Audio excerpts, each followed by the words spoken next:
早晨，歡迎大家收睇金市策略。今日係6月26號星期二啊！琴日個金市咧，好似話俾大家聽，我哋應該提早放假咁樣，因為琴日個走勢的確係有啲古怪啊。咁啊，睇翻個走勢話俾大家聽，乜嘢古怪呢？一來，本來禮拜五啦都俾我哋買到升，但係原來禮拜五咧，大家知唔知個波幅有幾多？得5蚊嘅啫，頭搭尾。不過唔係淨係唔係禮拜五，竟然琴日咧個波幅都逐漸收窄啦。嗱，早段我哋見到佢有啲調整嘅，咁啊落翻嚟啦，咁啊最低落過去1264蚊。不過咧就唔係停留咗好耐啦，一陣間咧你又見到佢又再次抽翻上嚟嘅，先睇啦。不過又唔係升咗好多喎，咁最高啊上翻咧1269死啦。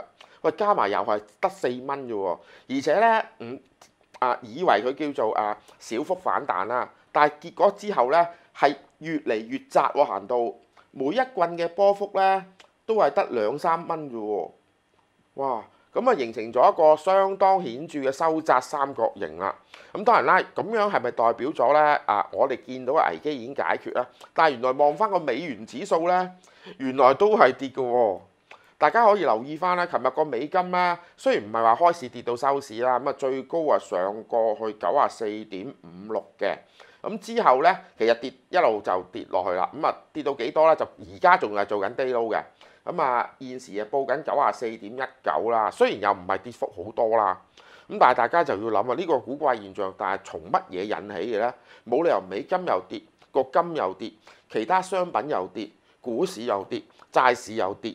咁係代表咗資金重新部署啊，定係話大家會覺得咧係嚟緊嘅風險會越嚟越大，所以大家就平咗一啲所謂叫高風險嘅資產，就反而變翻現金去安心啲啦。咁但係呢個現象都解釋唔到琴日點解會有個大家一齊去下跌嘅喎。嗱，本來講咗俾大家聽下，以往我哋成日講避險情緒咧，就會發現喺禮拜五晚咧美國市先會出現嘅。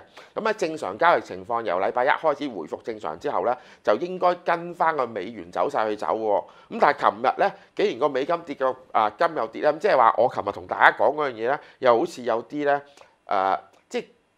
好難解釋嘅原因。咁今日你究竟認為美金會繼續跌啦，定係個金會繼續跌啦？正常嚟講應該買個美金繼續落嘅喎。如果美金繼續落嘅話，我相信個金應該可以咬翻上嚟嘅。